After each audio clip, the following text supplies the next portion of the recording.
Your first obligation is to your family.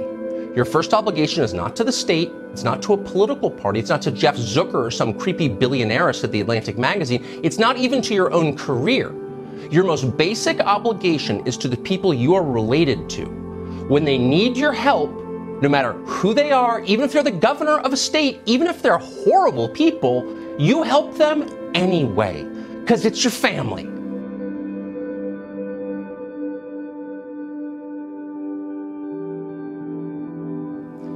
What a thing to be fired for.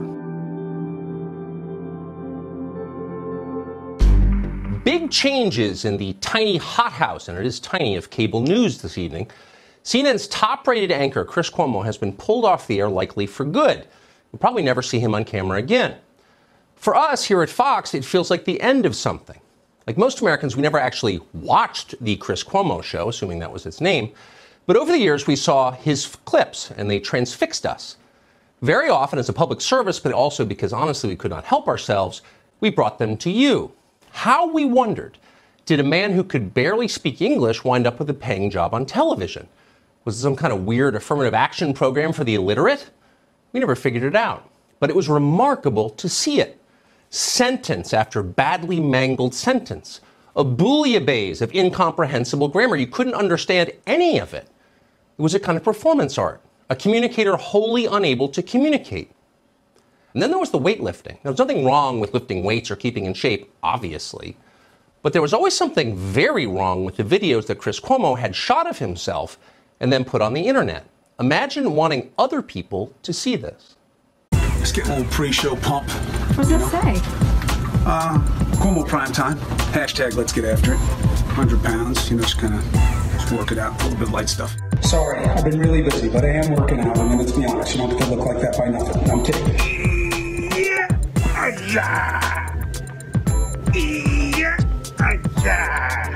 News time.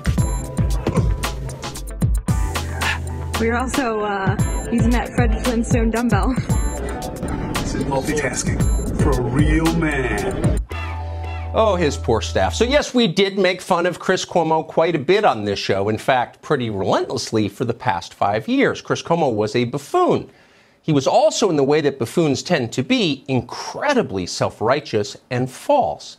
Here he is, for example, pretending to emerge from self-imposed quarantine in his basement after recovering from COVID. We had a huge day today in Casa Cuomo. Take a look at this.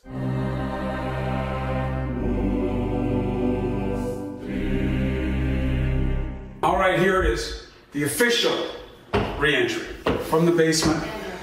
Cleared by CDC. A little sweaty. Just worked out. Happens. This is what I've been dreaming of, literally for weeks. This is the dream, just to be back up here. Oh, his poor family. He pulled them into it. We learned later the whole thing was fake. Chris Cuomo hadn't quarantined. In fact, he'd been out and about, wandering around Long Island without a mask, yelling at anyone who questioned him. Now, no one else at the time in the media seemed bothered at all by this, but it struck us as a big deal. It was too phony. But his bosses didn't care. Before you knew it, Chris Cuomo was back on television, barking at you for, yes, not wearing a mask. If we care about doing the right things, I wear a mask for you as much as I wear it for me. I had the disease. You need to wear a damn mask. Right. And you have to take care of other people in your community, and it's got to be about us, because the help's not going to come from above. Said the guy who screamed at someone else for pointing out that he was not wearing a mask. Now, at the time, that seemed pretty unforgivable to us. In fact, watching the tape, it still does seem unforgivable.